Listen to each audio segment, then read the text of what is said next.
காலை நேர தியானத்திற்காகவும் அந்த நாளுக்கான ரேமாவுக்காகவும் வேத வசனங்களில் மறைந்திருக்கும் நமக்கான மன்னாவை மறைவான மன்னா என்னும் இந்நிகழ்ச்சி உங்களுக்கு தருகிறது. குன்றுகள் மலைகள் அல்ல, கிறிஸ்து என்னும் கண்மலை உங்கள் இரட்சிப்பாயிருப்பார். யோசேப்பின் வாழ்க்கையிலே அவன் இப்பொழுது சிறைக்குள் இருக்கிறான். இனி வெளியே வருவோம் என்கிற நம்பிக்கையே இல்லாத சிறை. அவன் நம்பினது அந்த பானபாத்திரக்காரனை. 2 வருடங்களாக யோசேப்புக்கு விடுதலையே இல்லை. கர்த்தர் பானபாத்திரக்காரனை யோசேப்பு மறக்கும் வரைக்கும் கர்த்தரும் தாமதிக்கிறார். நீங்கள் எதையோ ஒன்று நம்பிட்டு இருக்கீங்களே, அதை மறக்கிற வரைக்கும் கர்த்தரும் வெயிட் பண்ணுவார். அது பொய் என்பதை உங்கள் இருதயம் சொல்லும் வரைக்கும் கர்த்தர் வெயிட் பண்ணுவார். வானமும் பூமியும் உண்டாக்கின கர்த்தரிடத்திலிருந்து ஒத்தாசை வரலாம் இல்லை, வரும். இந்த நம்பிக்கைக்குள்ளே மாத்திரம் உறுதியாக இருங்க. கர்த்தர் உங்களை ஆசீர்வதிப்பார்.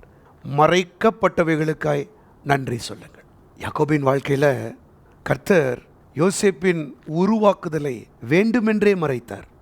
யாக்கோபுடைய கண்ணுக்கு தெரிஞ்சதெல்லாம் அந்த பலவருன்னு அங்கேயே அந்த பையனுக்கு போட்டு அனுப்புனது தான். யாக்கோபை பார்த்து ஆண்டவர் சொல்லியிருக்கலாம்ல, நான் அவனை நல்லா தான் வச்சுருக்கேன், நீ பயப்படாத. அவருடைய கண்களுக்கு முன்பதாக அந்த பலவருன்னு அங்கி தானே தெரிஞ்சுது. இப்போ இதுக்கு இடையில 2 வஸ்திரம் மாறப்போகுது யோசேப்புக்கு. அடிமையின் வஸ்திரம் போர்த்திபார் வீட்டில், 2 சிறைச்சாலையில் சிறை கைதிகளின் வஸ்திரம். இந்த வஸ்திரத்தெல்லாம் யாக்கோபு பார்த்தா சும்மா இருப்பாரா? யாப்போக்கு நதிக்கரையில் உட்காந்து ஜெபித்தது போல் ஃபைட் பண்ணி ஜெபிச்சிருவார் ஆண்டவர்கிட்ட. அதனால தான் யாக்கோபுக்கு இதை அறிவிக்கலை.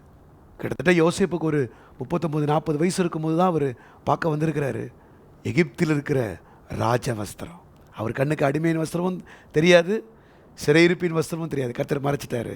டைரெக்டாக கண்ணில் கொண்டு வந்து காமிச்சது ராஜ வஸ்திரம். உங்களையும் கர்த்தர் சீக்கிரத்திலே அந்த வஸ்திரத்தை காண வைப்பார். எது உங்களை உயர்த்துகிறது? 2 பேரை பார்வோன் உயர்த்துகிறான். ஒருவன் சுயம்பாகிகளின் தலைவன், இன்னொருவன் பான பாத்திரக்காரன்.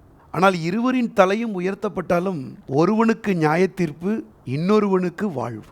பானபாத்திரக்காரரின் தலையை பர்மனண்ட்டாக உயர்த்தி வைக்கிறாரு, சுயம்பாகிகளின் தலைவனுடைய தலையை வெட்டி போடுகிறார். உங்களுக்கு கிடைக்கிற உயர்வு தாழ்மையினாலும் கிருபையினாலும் தேவ இரக்கத்தினாலும் கிடைக்கும்போது அது நிரந்தரமாக ஜீவனாக இருக்கும்.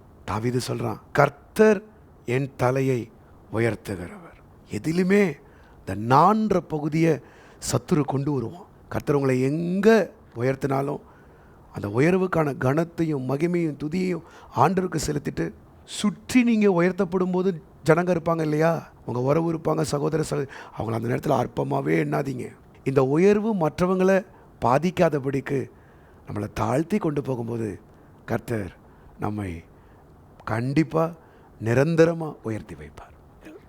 இதை ஒவ்வொரு நாளும் கேட்டு விசுவாசத்தோடு அனுபவித்து உங்கள் வாழ்வில் நன்மையை காண கர்த்தர் உதவி செய்வாராக.